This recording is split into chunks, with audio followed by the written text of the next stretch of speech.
快！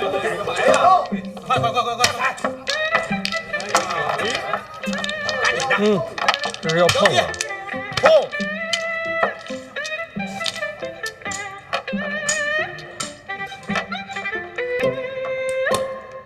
都认识我吗？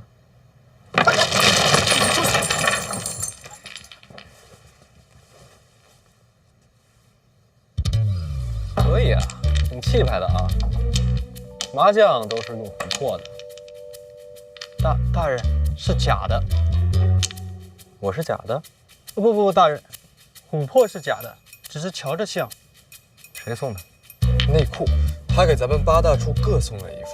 大人，咱平时有公务的时候呀，那是绝对不玩。只是近来确实无事，请大人恕罪。外边那些鱼呢？谁送的？什么鱼啊？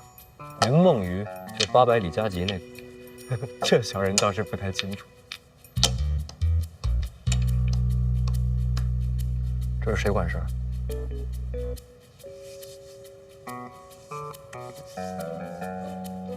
这也不知道？哦，怀大人，几位主管都请了假，一个都没来。也是近来无事。怎会无事？一处每日案卷文书，该审阅归档的可都不少。谁来操办？处理的主簿，这些杂事都交由他办理。这人在哪儿？就在侧院，小子这就去叫。不用，我自己去找他。你们呀，接着玩，玩得开心一点。哦，对了，玩差不多了，趁早把外头那些鱼给放了。放久了，鱼就不新鲜了。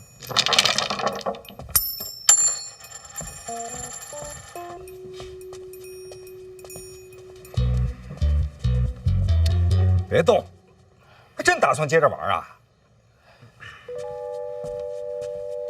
这怎么办呀？这下不知道。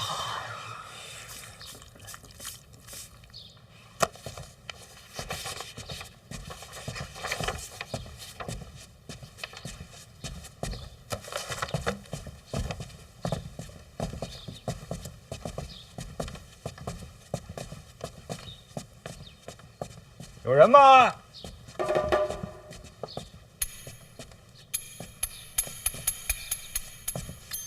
启田兄，老邓。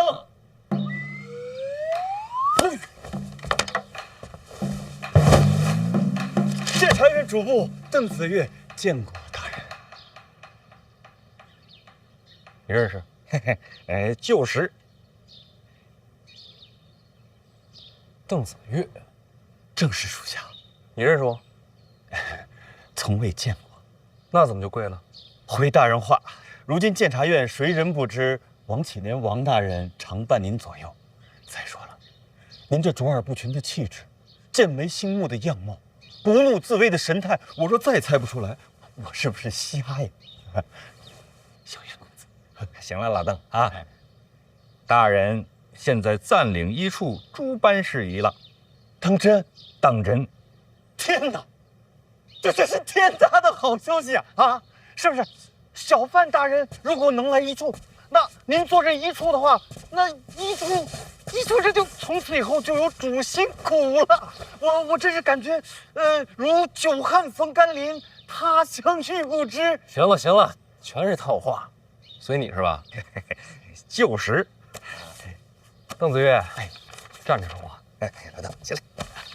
谢过小范大人跟其他大人呢不一样啊。我问你啊，外面那些云梦鱼是谁送的？啊？别告诉我你也不知道。说。回大人，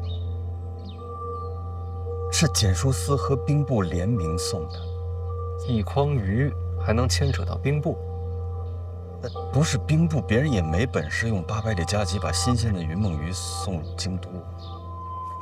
那检书司呢？此类鲜鱼都是先送往检书司，再由检书司按品序分类，再依次送往皇宫内院和6部各大臣府上。当然，检书司和兵部会留出一份，联名送往一处。都吃了。此鱼异常珍贵，故此有人吃了，有人卖。卖到哪儿？检书司。好极了，检书司送来的鱼再卖回检书司，这买卖可真好做啊，价钱也不低吧？或许是怕浪费呢。那这检书司和兵部干嘛上赶着给咱们送好处啊？你就照实了说。嘿嘿，这屋里边没别人吧？没有啊，那就说。哎，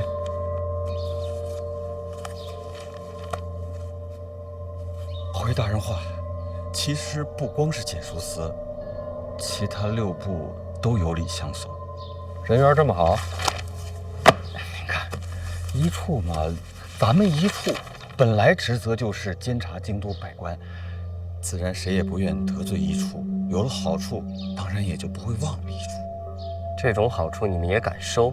不是，他监察的收被监察的好处，何其荒唐！九公子，息怒，息怒。要说他们，那不收也不行啊，所以这荒唐也算是合情理吧。怎么叫不收也不行？您看，做官嘛，大家都住在京都这片儿，3位大人也都应该清楚，京都百官之间关系本就错综复杂，有如蛛网密布。大的都不用说了，哪怕是衣食住行、吃穿用度这样的小事情，你也绕不开这关系呀。如果不收这礼的话，那就算不肯同流，往后恐怕办任何事情都是举步维艰呐。邓主簿这为官的道理，倒是想得很清楚。一处案卷繁多，这些最近都是你在负责。一直都是。行，一处这边你多费心啊。范大人，我只是个主簿，上面还有好多主管呢。已经没了。哎，从今日起，王启年、邓子越协助本提司处理一处大小诸事。大人，那剩余的几位主管，今日不在的，往后就不必在了。回头我跟院里说一声，送到别处做事。快点！你们给我看好了，我范闲，监察院提司代理一处。我还不是重点，重点是这个。严冰云，北齐回来的，心有多狠，手有多黑，可想而知吧。换句话说，那是要脸的人吗？你们看这眼神，杀气腾腾。他站在这儿什么意思呀？就是和我生死与共的意思。这样的狠人，什么事儿做不出来呀？你们懂吗？我们都懂。我再重复一遍啊，从今日起，一处之前主办全部作废。王启年、邓子越就是我的左膀右臂。在座诸位，我话讲完，谁赞同谁反对？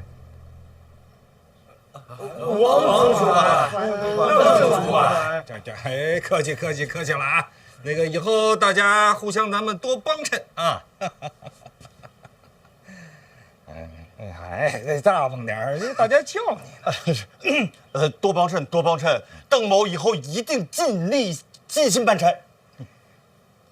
我再多问一句啊，各位可还记得当初入监察院所发之誓？第一句是什么？一切为了信我。说着说着就变成了一切为了生活。当初发的誓都忘了。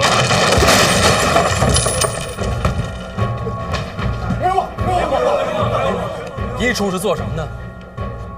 监察院是做什么的？求吏治清明，保百姓安宁。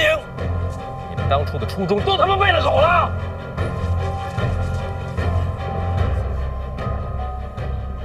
我不管你们以前怎么过的，从今天起，不许再这么过。所有的礼不许收。我知道你想说什么，不收礼在京都会很难，是吧？人活着哪有不难的？你们出去上街上看看，看看那些百姓，他们都没说难，你们有脸吗？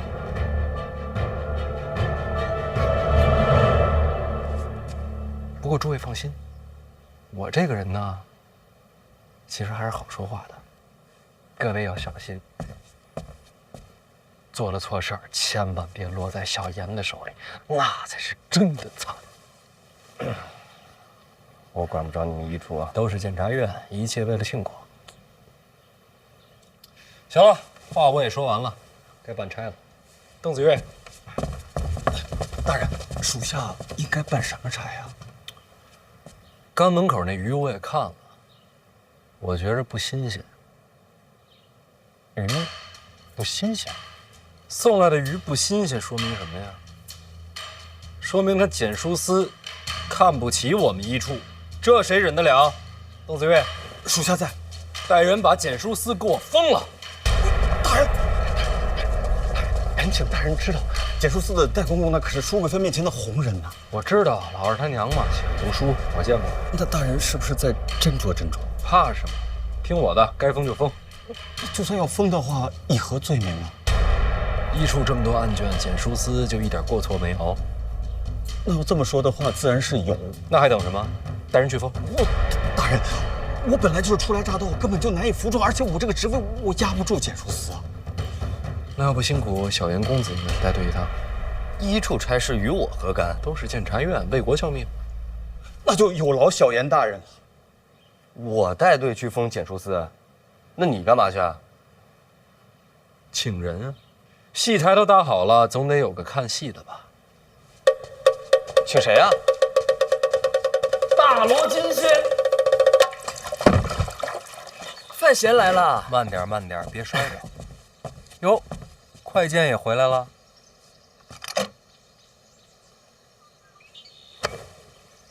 我就说这个人太冷漠，没礼貌。自然是比不过殿下。我也得说说你，来京都这么久了，头回到我这儿。是，确实是我不对。这不，亲自登门，赔礼道歉。这是什么呀？云梦鱼听说过吗？云梦鱼，那可是透骨仙。咱们先喝上2杯，我让人呐蒸上这云梦鱼呢。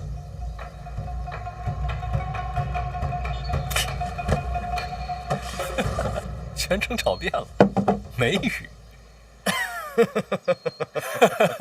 心领了，千里送同水，礼重情更重，是吗？送你了。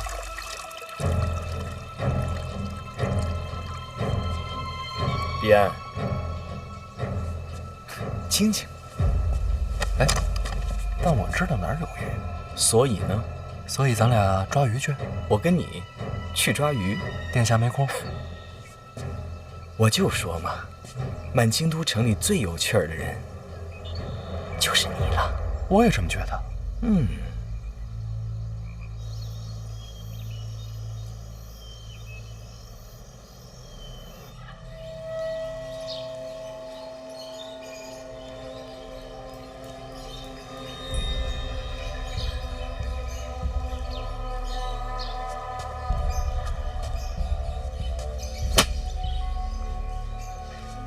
我早就说过，京城里别的衙门可以不管，监察院必须侍奉好喽。我说过这话没有？我说过没有？您说过，戴公公，咱们不敢大意，平日里没少打点，这不今儿还送了云梦鱼过去呢，那还让人家一处把咱们给围喽？我们也不知道啊，哪位主管来的？都没来。领队的说是姓邓，是个主簿。切，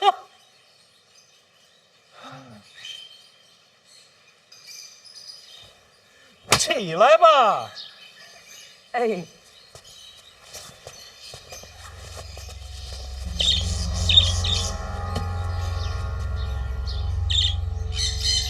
用的什么罪名啊？就是克扣些菜钱之类的。这算什么罪名啊？来打秋风的吧？要不您能出宫瞧一眼？一个主簿，他也配？你别看监察院在京城里权势滔天的，他这权势谁给的呀？咱们宫里给的。您不去，那边就还封着，这可怎么应对呀？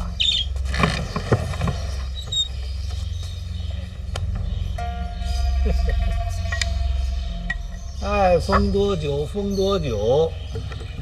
回头啊，跟御膳房说，今天宫里的菜蔬少了一些，尤其是几位贵人爱吃的青菜，没有了。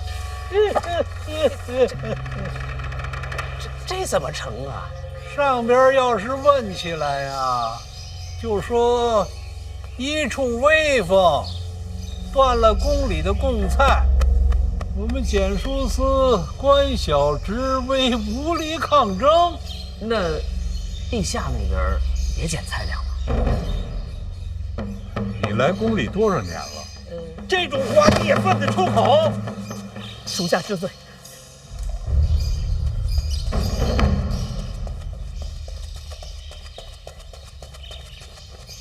禀戴公公，又什么事儿啊？范闲范大人已经赶去检书司了。你上前说话。范闲范大人已经赶到检书司了。怎么把范闲也惹着了？戴公公做事自有分寸，你下去吧。公公应该去。混账！戴公公做事儿由你来管吗？等，我为什么应该去啊？回公公，赶去检书司的除了范闲，还有二殿下。你说谁？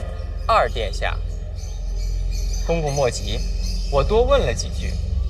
二殿下虽然到了，却只是旁观，并未有怒容，应该不是大事。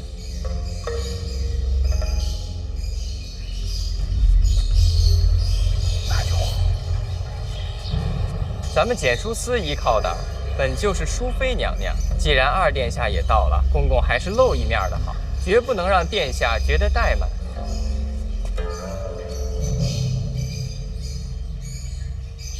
你说的有道理，我得去。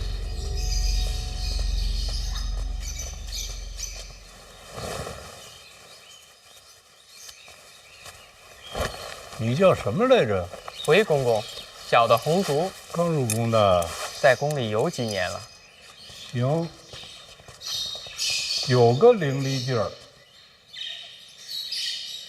你们都学着点儿。是。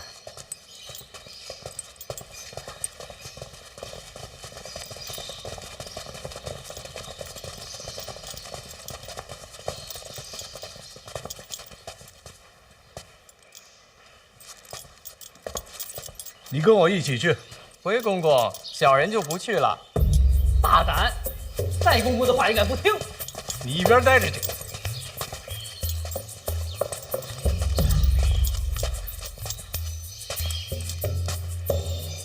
为何抗命？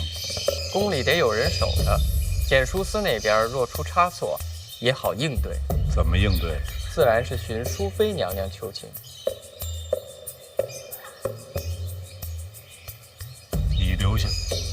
公公放心，你们都别跟着我。是。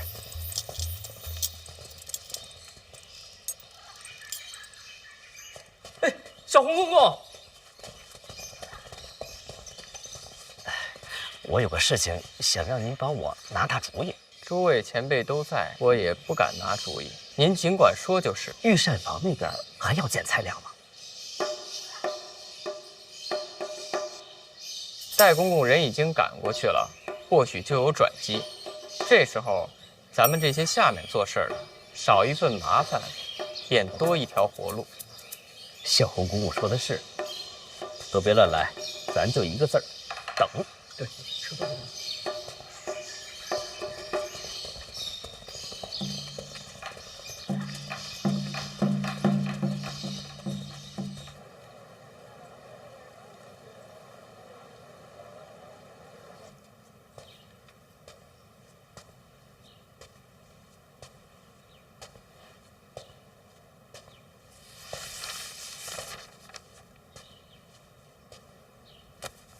老邓，去看一眼人来了没？是。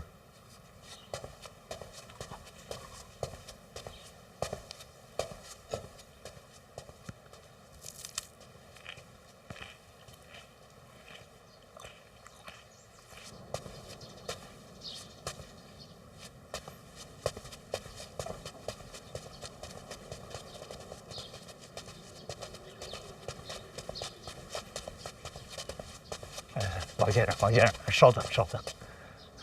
那不敢耽误啊，这里边都等着呢。是，这什么？稍等一下。你看，我早听说啊，王先生这个人智勇双全，可惜我无缘相见。干什么你？就听说王先生是小范大人身边的红人，那么小范大人今天这个局面，他想要一个什么结果呢？戴公公常年给医术送鱼，情分呢，还是有的，都是举手之劳。但是我们家小范大人可没吃着你的鱼呀。小范大人这不是刚到医处吗？您放心，我这都准备了。行，进去吧。哎，等一等，还有一件事。二殿下怎么也来了？这还有一件事儿啊。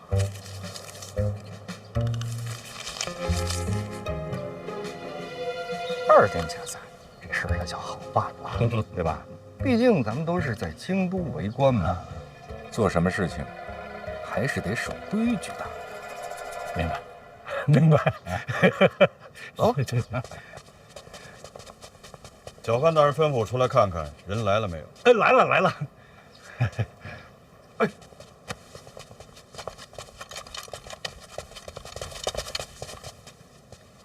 见着有份儿啊！大家赚钱，大家花。啊！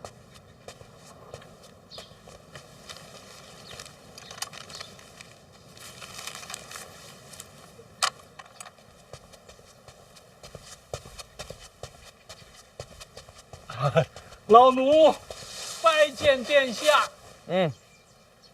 起来吧。谢殿下。听说你这里有云梦鱼，是。来买2条。殿下开玩笑，回头我让人给殿下送府上去。你这办的是官差，可不能不收钱。身为一个皇子，不能假公济私，这道理能明白吧？是，这老奴糊涂了。必安，给银子。不用，我请殿下吃鱼。哎，银子我出。不是这入账。回头我就入账。别回头了，这不有纸有笔吗？现在就记。哎，好。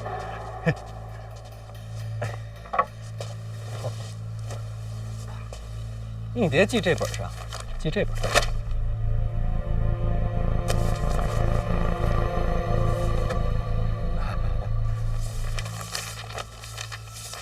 戴公公认不认识老金头啊？谁？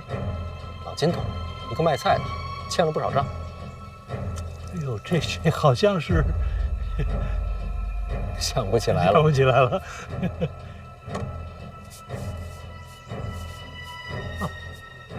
这老金头如果跟大人有关系，他所欠的账我可以一笔勾销。不用，已经没事了。哦，那就好，那就好。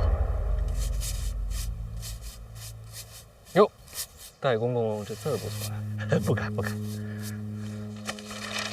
哦，跟这账册之前记的是一模一样。这么说来，戴公公都是亲自写呀。身负皇恩，不敢怠慢。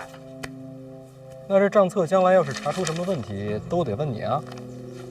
啊，这个简书司呢，是为宫里办一些杂事儿，账有些细碎。如果大人看不明白的话，我跟您解释。细碎？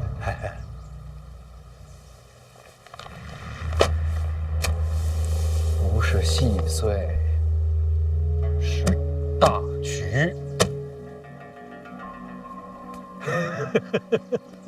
简书司就是买点菜，哪有什么大局啊？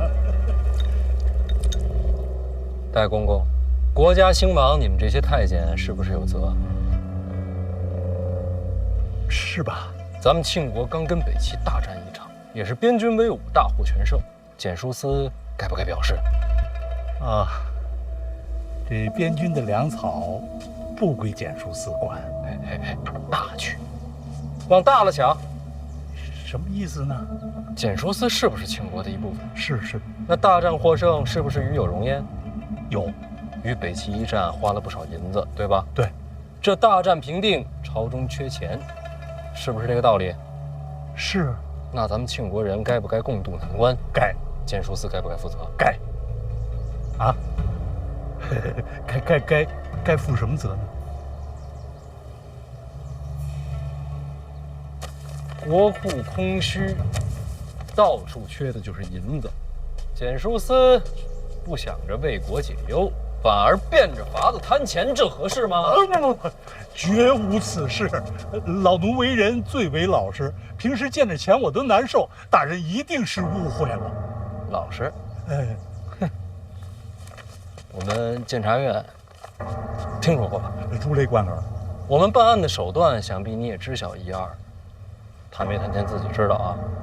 这账册查下去是什么后果？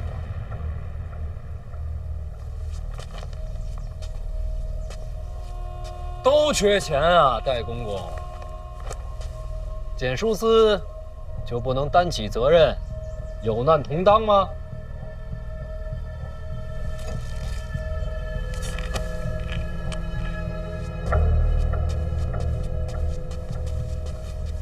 范大人，可不可以到后边说话？没事，都自己人。自己人。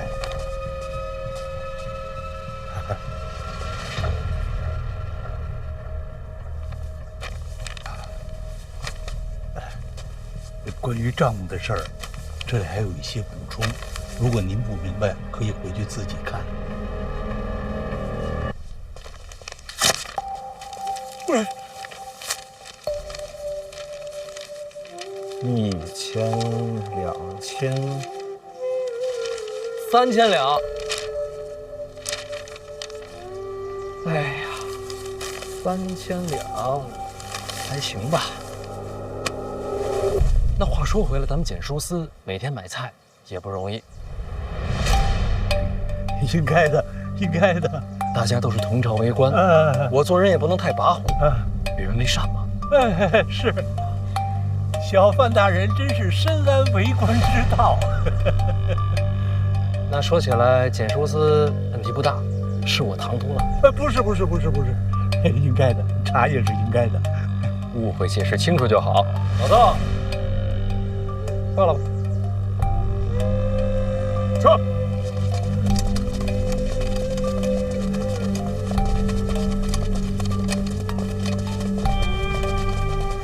没热闹看了啊，咱各回各家吧。殿下那鱼你可别忘了啊。我一定给殿下送到府上去。殿下，要不要找人送你回府啊？不用，回头去。好嘞，一定得去啊！等你消息。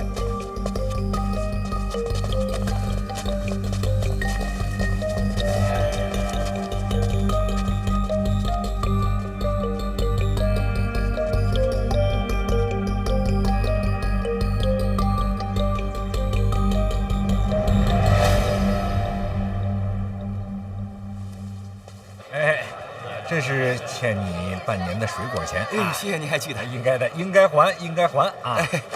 今天水果新鲜，再拿点。好，你挑挑。看这个红线啊，你挑。哎，这个红线，哎，就这些吧。你知道自己在做什么吗？受贿啊！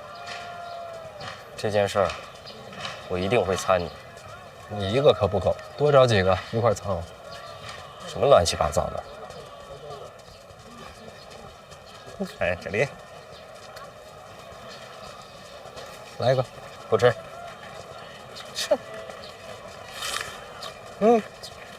这弹劾这件事儿，归哪个部门管？除了监察院，就是督察院啊。督察院。御史言官，怎么样？关系好吗？你到底想干什么？我不是说了吗？多找几个人一块参我。辛苦您啊，把这个消息给我散出去。别人布陷阱，都是对政敌。你的好，给自己挖坑。拜托了，被参倒了没人救你。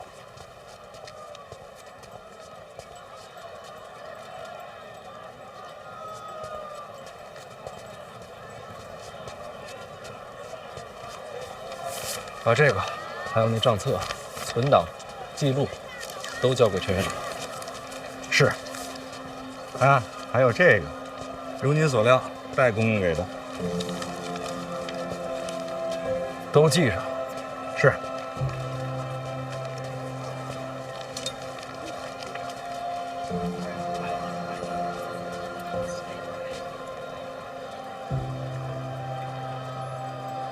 那个戴公公根本就不记得老金头，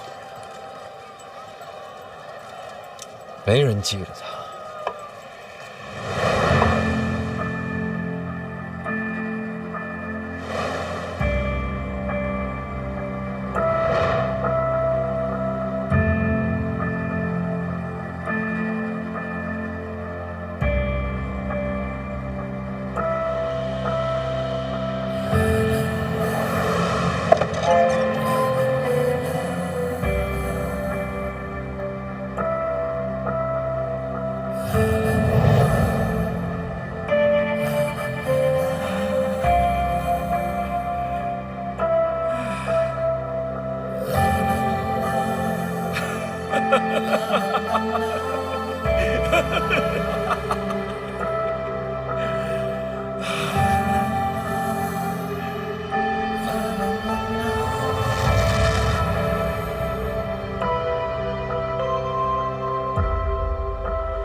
其实我也没见过几面，不知道为什么，总是忘不掉。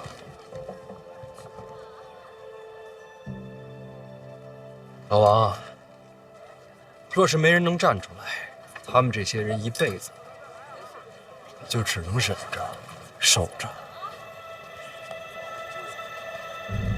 可是谁能站出来呢？谁能让他们见识什么是真正的王法？这王法若是总见不着，谁还信呢？你说是不是我矫情？大人，我也想见见这传说中的王法。那就让京都开开眼吧。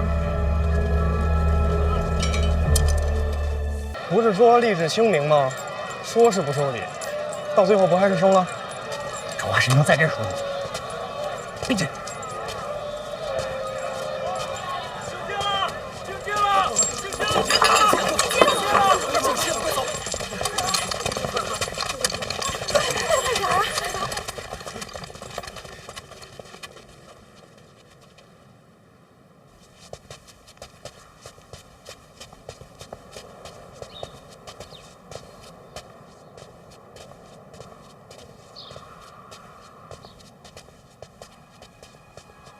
殿下，范闲这是当众受贿一次，确实，他这也不是自个儿把把柄送您手里。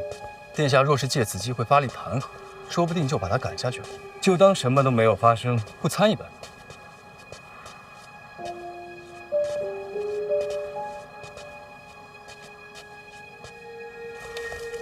他收简书司的钱，为何要叫上我？殿下的意思是，他故意送出把柄，莫非是认输了，有心投效殿下？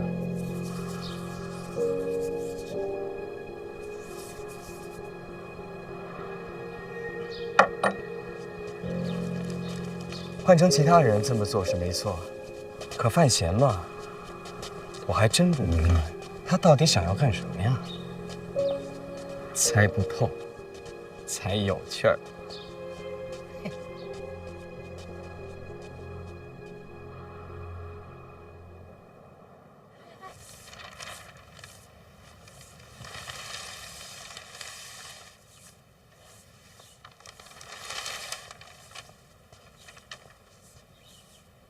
陛下，督察院几名御史联名弹劾范闲范大人。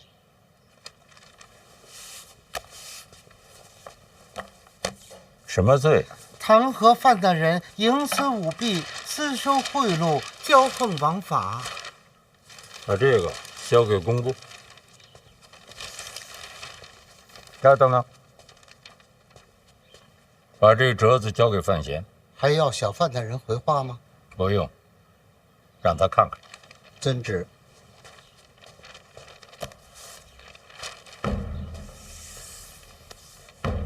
弹劾。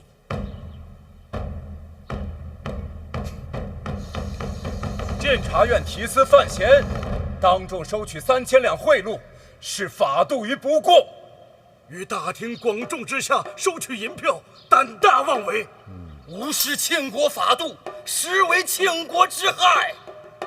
我等与其势不两立，是为国除奸。嚣张跋扈，目中无人，我可真是个王八蛋。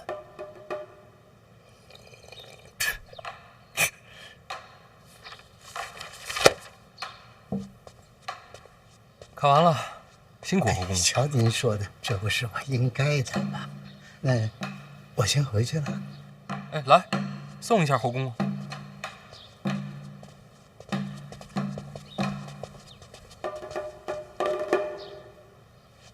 范小爷，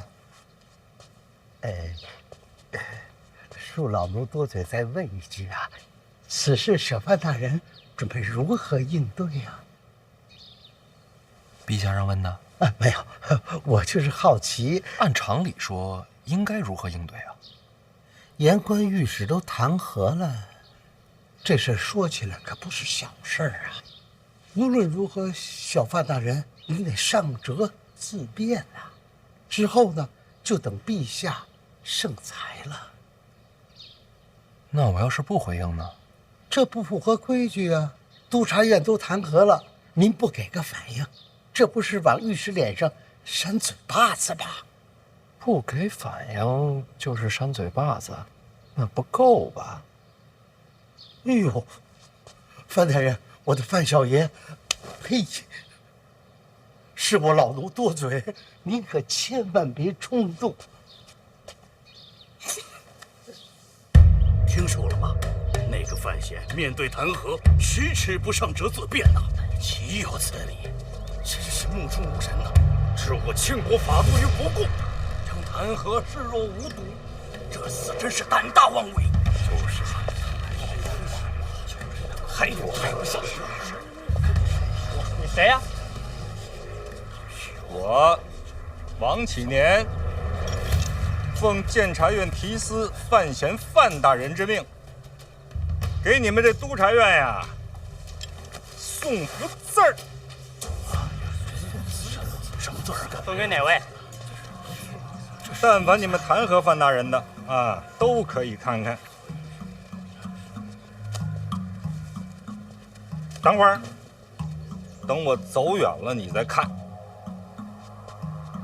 谁呀？范闲派来的。看吧。看，写什么字？什么字儿？这是？哎，快打开看看。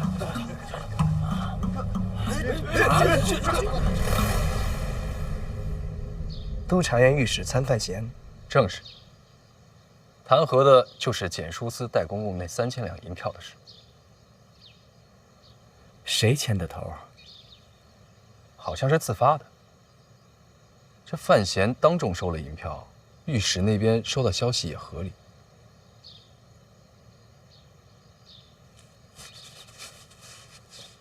3000两，也不是什么大事啊。范闲上个字变折，督察院那帮也不会死追到底。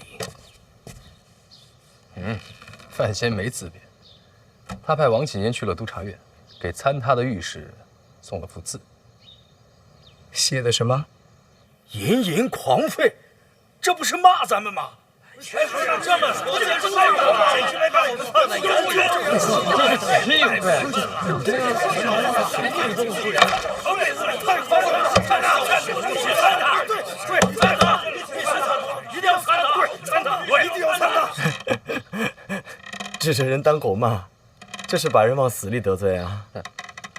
年纪太轻，行事狂悖，督察院这次算是被他得罪狠了。这事儿估计没完。殿下，咱们的人，要不然也跟着参一参，凑这热闹干嘛？落井下石的好机会啊！是不是井还两说，咱们不下场，全当看戏。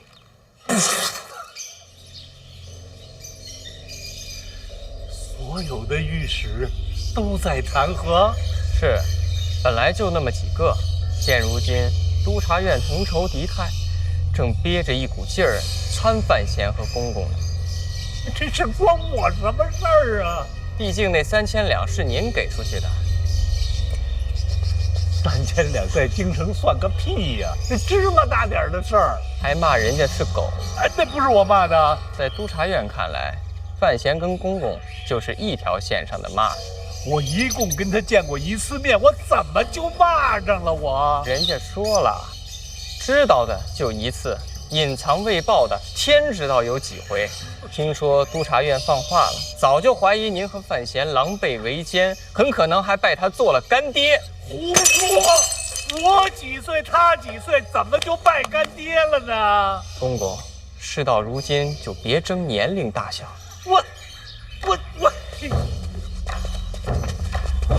我跟你说，范闲真是疯了。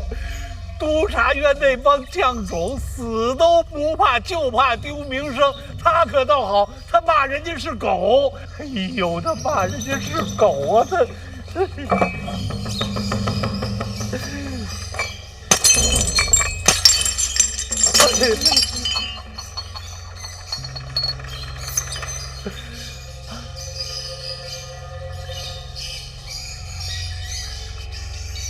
小红公公，我现在应该怎么办呢？公公，事情到了这步，已经跟您没关系了。怎么就跟我没关系呀？他们参的人是我。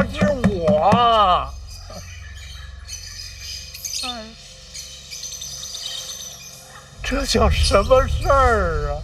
哎呦！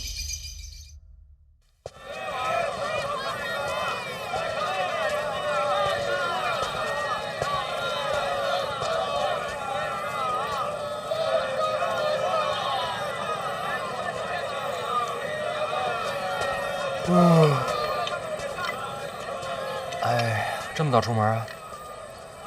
你不比我早，是为了等你。吃点，早上不能饿着。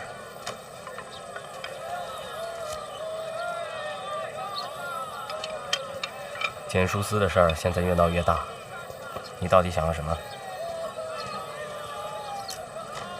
老二和北齐走私的线索断了，不过没关系。有人提醒我，我面对的不是事儿，而是人。嘿嘿，放心，这儿没别人。这跟简书司有什么关系？老二跟北齐走私是为了银子，银子不花就是废铁。你觉得他挣的这些钱能花在哪儿？偷养兵马，还有呢？收买官员，培植嫡系。你借简书司入手，其实查的是贪污受贿。京都之内，我自己能查，但老二的门下不只有京都官员，要查京都之外，我们一处不如你们四处。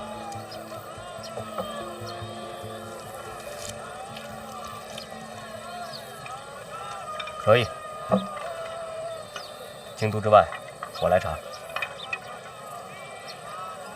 这就答应帮我了？不是为了你，知道，为了庆国。啊，手下有没有合用的人，借来用用。你掌管四处，还用借人？四处主办是家父，并不是我。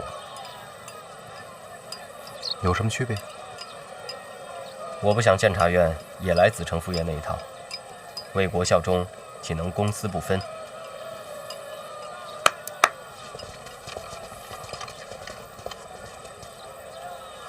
小范大人，严公子。老王，老高，嘿嘿。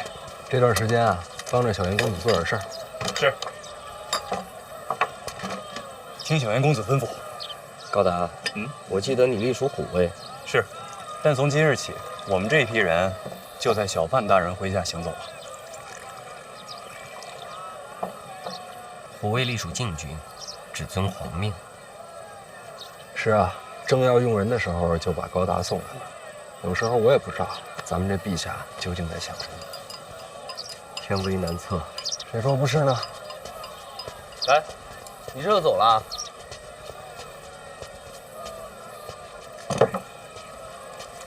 你怎么不走啊？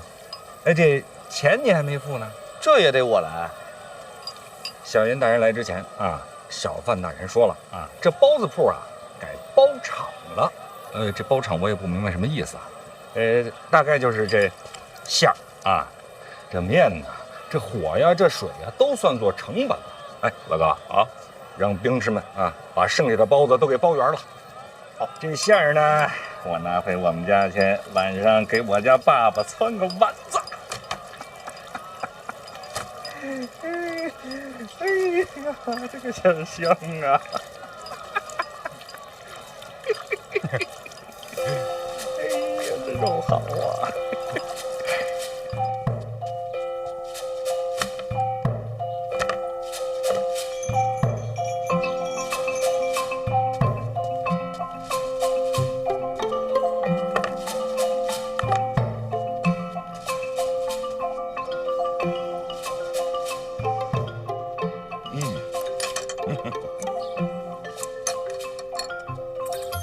老爷，我听说这几日督察院参犯刑的折子可越来越多了。有这回事儿。都这会儿了，你还不知道急呀？听说督察院的御史如今都天天骂娘了。何止骂娘，连祖宗都带上了。御史不都是读书人吗？读书人也是人，逼急了也跳墙。您这话可有点损。那现在怎么办啊？要不然送点礼？哎呀，没用。督察院御史最要的就是脸面。先不说那幅盈盈狂飞的字，这几日无数弹劾，范闲一道自辩者都没上过，该吃吃，该喝喝，完全不把督察院当人看。哎呀，这蹬鼻子上脸的屈辱，督察院怎么能忍？读书人都这么小心眼儿啊？老爷不在，你也是好好的招惹他们干什么呀？要不然我进宫一趟，皇后那边探探考风，让你找个机会给督察院道个歉。不对，你不是柳姨娘，柳姨娘才不操心我这破事儿。您呢？确实受宠若惊。思哲呢？思哲没事儿。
情况如何？前后看了，北越发现北齐联军调动了。看来身边就剩这些手下了，准备动手。除了范思哲，一个活口都别留。记住啊，咱们是北齐锦衣卫，与庆国无关。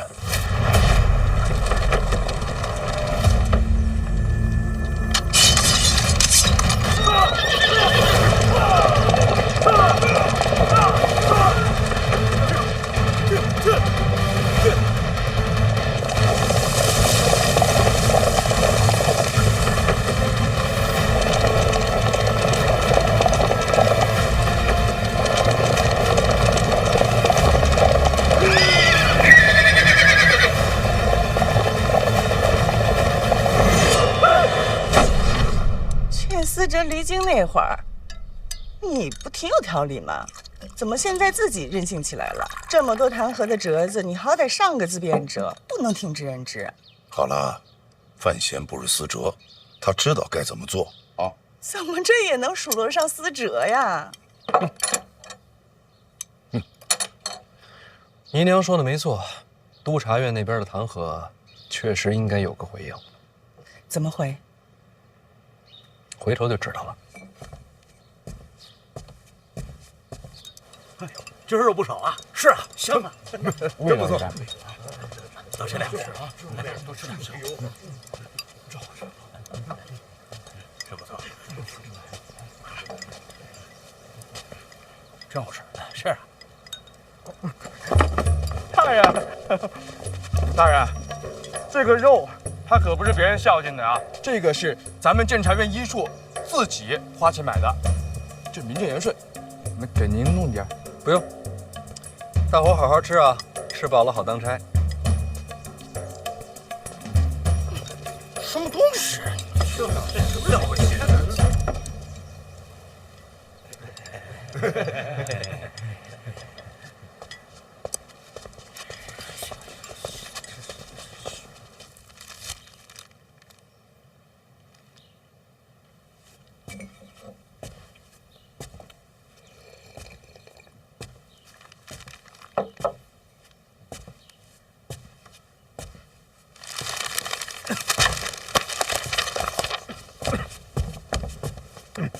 不用跪，膝盖硬点。是。几天没来，医处还好吗？托提司大人洪福，一切正常，都是井然有序。大伙儿私下怎么说我啊？自然是对大人敬仰有加呀。真的？真的。我猜猜。刚来医处的第一天，说的冠冕堂皇，结果当天就收了戴公公3000两，说一套做一套，要钱不要脸，是这么说的吧？绝无此事啊！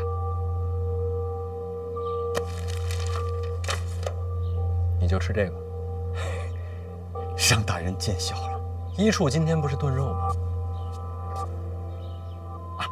我就对付一口，手头有许多没做完的事情了。听说一处炖肉的钱是从关账上出的？自然，大人训诫之后，谁还敢下手礼呀？那这肉钱是哪儿来的？哎，不是大人说的从账上出的吗？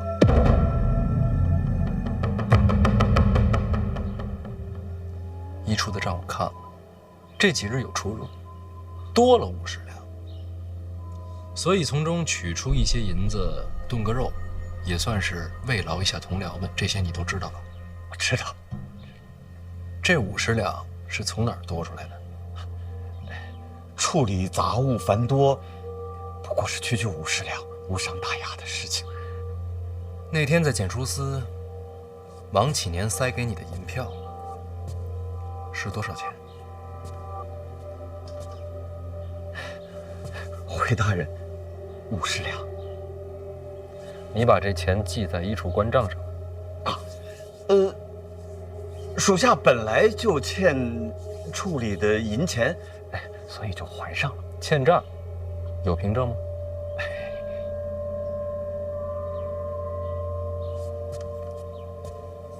这几日我看了你的文档啊，邓子越，检书司这么多年送来的云梦鱼，你是一条也没拿过。大人，属下是不爱吃鱼啊。哦，既不爱吃鱼，也不爱吃肉，是吗？医术今日炖肉，可以说是用的你的钱。你自己在这儿啃这个，怎么着？嫌这钱脏？属下不敢。有什么不敢的？你也不是1次2次了。检书司这么多年送来的可不只是鱼肉，山珍海味，天天翻新，处理的同僚人人有份儿，只有你不要。除此之外，京都各部送来的各种名贵礼物，什么玛瑙、麻将、白玉头子，你是一概不收。邓子越，你很廉洁吗？啊，你了不起呀！但是我就不明白了，既然你这么廉洁，你怎么不上报呢？属下知罪。你别着急跪啊！我是在问你的罪吗？我问你为什么不上报？官场嘛，就是为人，真的没有必要得罪人，是吧？是吗？这是现在的你，曾经的邓子越可不是这样的。当年的邓子越慷慨激昂，院里边有谁欺上瞒下、谋取私利，都被你指着鼻子骂过，甚至包括你的直属上司。惭愧，惭愧了，属下当时愚钝嘛。从什么时候开始不骂了，改成跪了？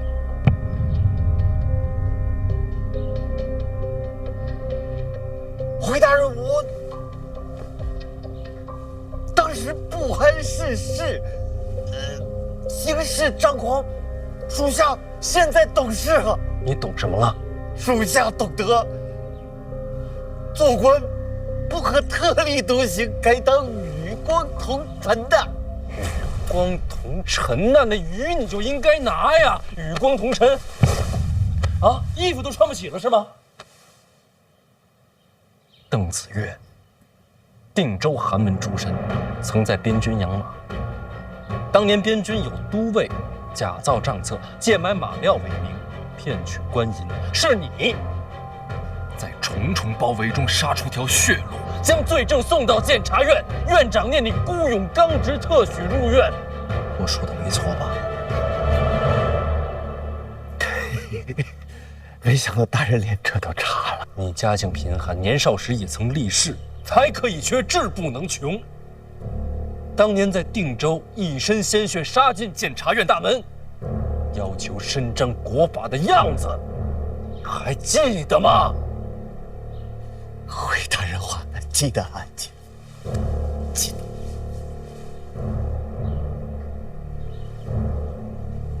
那你现在是不是觉得那时候很蠢呢？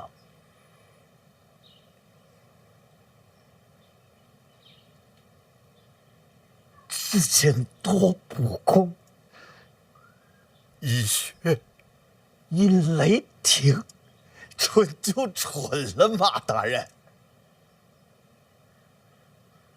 好一个蠢就蠢！邓子宇，是什么把你变成现在这样？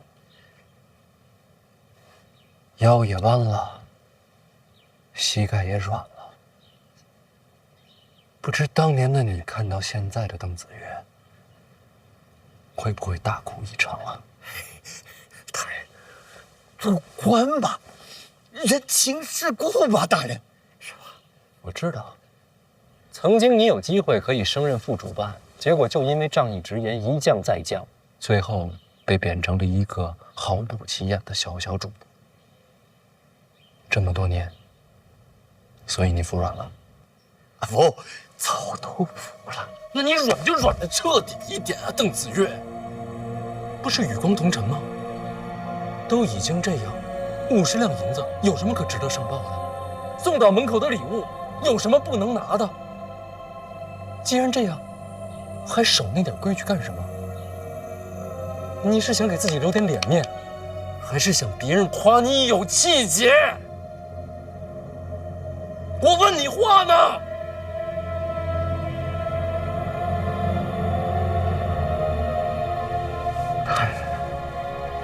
大人，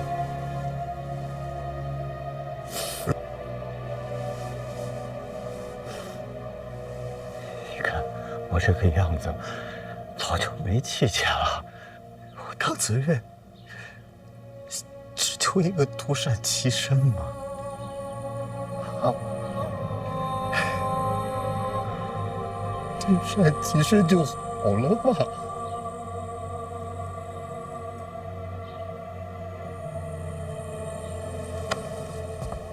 那咱俩差不多。说实话，我求的也不过是独善其身罢了。我要是看见看不惯的，我就不太想忍；跟我有仇的，我就得报。我这脾气，在京都混到这地位，凭什么呀？啊，就凭大人智谋深远，远非常人所能及。跟这关系不大。那就是大人，文采惊世骇俗，那更扯远了。哎呦，大人，属下还真就不知道了。因为我有人罩着。我这脾气，要是没有长辈们罩着，在京都活不过3天，对吗？做好人守底线，最好先有个靠山。邓子月，你有吗？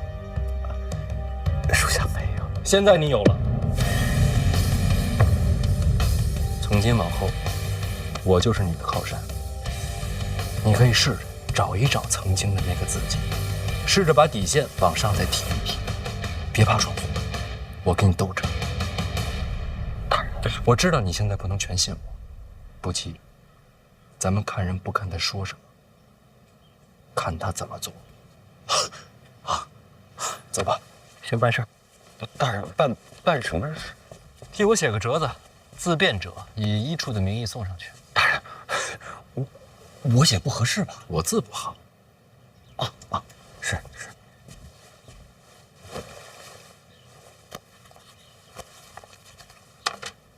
不用研墨，直接写。啊，大人，这一点残墨只够写几个字的呀？够。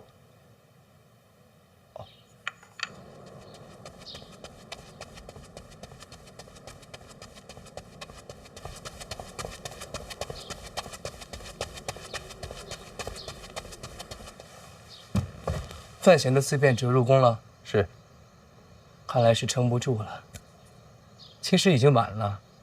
此刻督察院那帮御史群情激愤，这自辩者写的妙笔生花也不一定能够收场。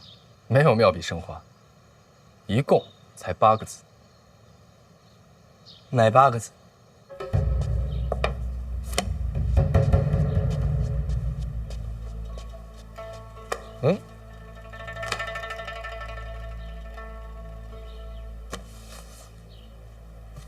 范闲自辩者，奸臣当道，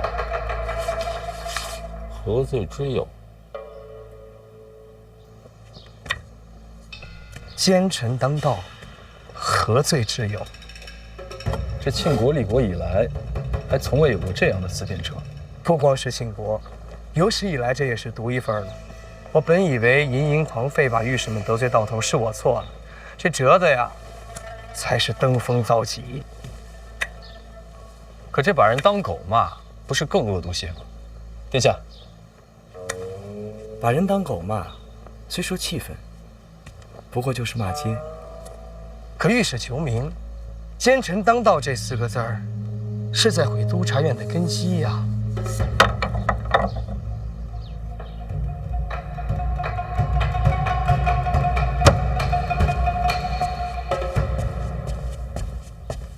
今日太甚！这字写的不错，是他写的吗？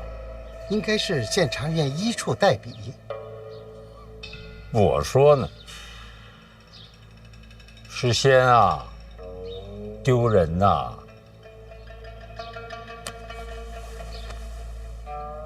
督察院范闲，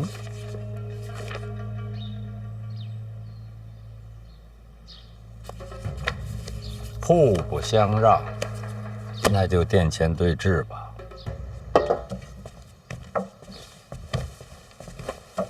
明日上朝，范闲和御史们殿前对质，旨意已经传下来。精彩！明日这热闹一定要亲自瞧。说起来，范闲入京都以来还从未上过大典，明天这是头一遭。头一遭就是决战，未来可期呀。说不定就被御史给斗倒了，难说。反正咱们安心观战，看个热闹。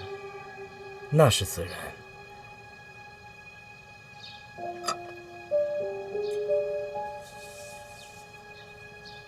燕，在。抱月楼的卷宗准备好，明日我带上殿。殿下这是要帮着督察院裁死范闲？有备无患。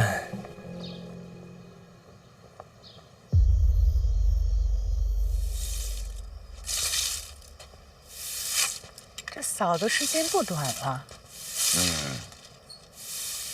他是在平复心情。明天范闲好歹第1天上朝，真要闹得不可开交，老爷您照看着点儿。我管的是户部，他与督察院的纠葛，我不好介入。管他什么部呢？你们都姓范，督察院那么多人，范闲就一个，这怎么斗呀？你不明白，明天上殿我不好开口，不然的话，反而对他不利。司职能不能回来，全靠他了。他可千万不能出事。放心吧，若真有生死之危，拼了这条老命也得护住他。你对范闲是真好，对死者也一样。那对自己的老命也好点呗。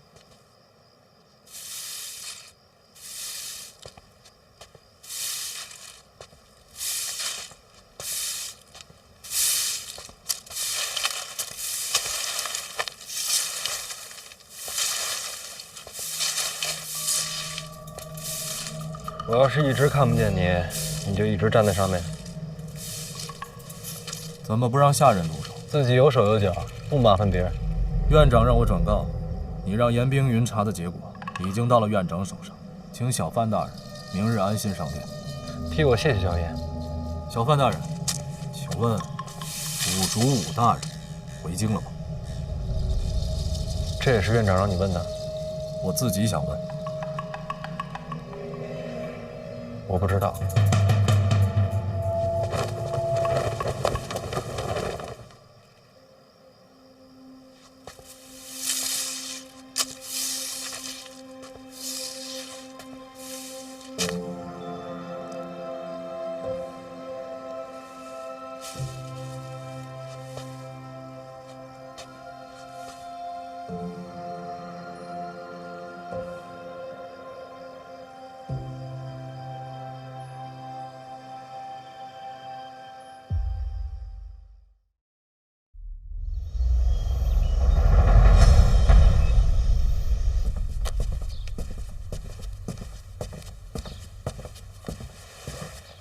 太子殿下，太子殿下，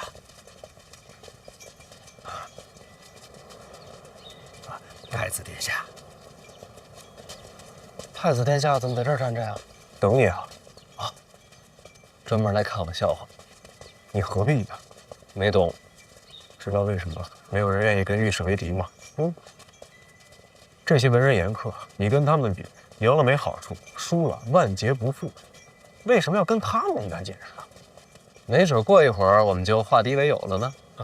那我就把脑袋拿下来给你当球体。太子不必如此客气。总之一会儿多加小心，实在不行先退一步，我帮你求情。那倒不必，不过我确实有一事相求。说说。太子殿下也知道，今日是我首次上朝，对于这些什么礼仪啊、规矩啊，完全不懂，得找个人教教。哎，辛大人，正找您呢。是吗？哦，辛大人，此事必须得再跟您说说。贤兄，过来过来。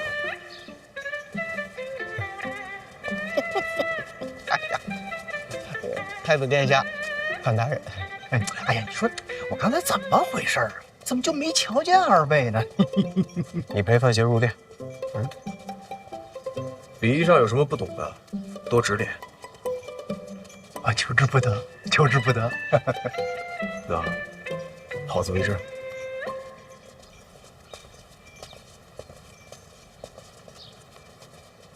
辛大人，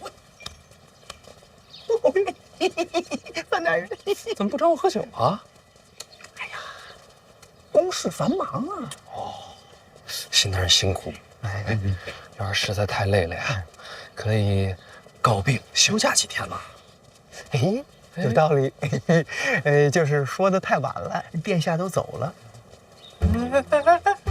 那几个人怎么一直盯着咱们这边啊？那几位啊，就是督察院御史。哦，原来如此。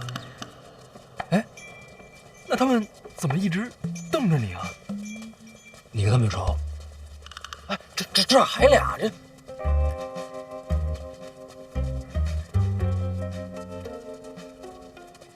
范大人，问您说实话，现如今谁跟您站一块儿，谁跟他们那几位有仇，谁跟他们不共戴天？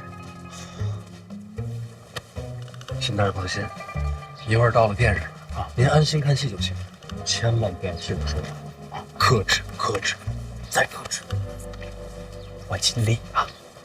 这个，范大人，我多句嘴啊。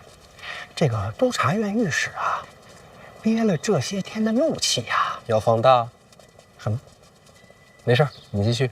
啊，他们绝对不会善罢甘休的呀。所以呀，您啊得小心应对。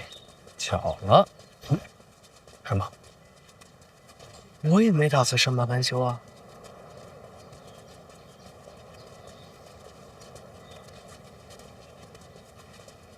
辛大人，你说，今天来这儿的有多少人是准备看热闹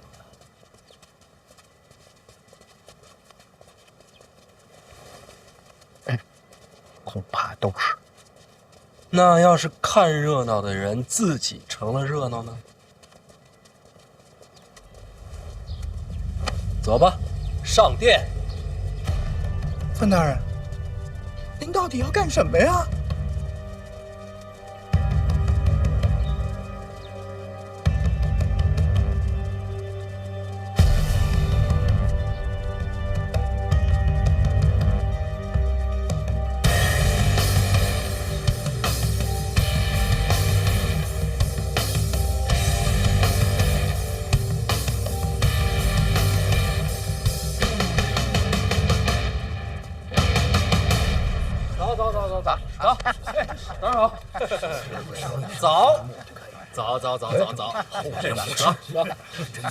早啊，各位同僚，早上好。范大人，陛下还没到呢。哎，您看没？你看这一片呢，都是文官站的地方。哎，待会儿啊，您呢就站那儿去，站那儿。哎，我呢站那儿。你先过去啊。哎，这不还没来呢吗？聊会儿。聊会儿，早上吃的什么呀？啊，西市的肉饼不错。哎，我瞧着这好像也不是最大那个店吧？是，还需等陛下定夺。没错，没错。陛下呀，嫌那个正殿啊太大了，人又站不满，说话又听不清，所以上朝呢就换这儿，啊，原来如此。那我先过去了。哎。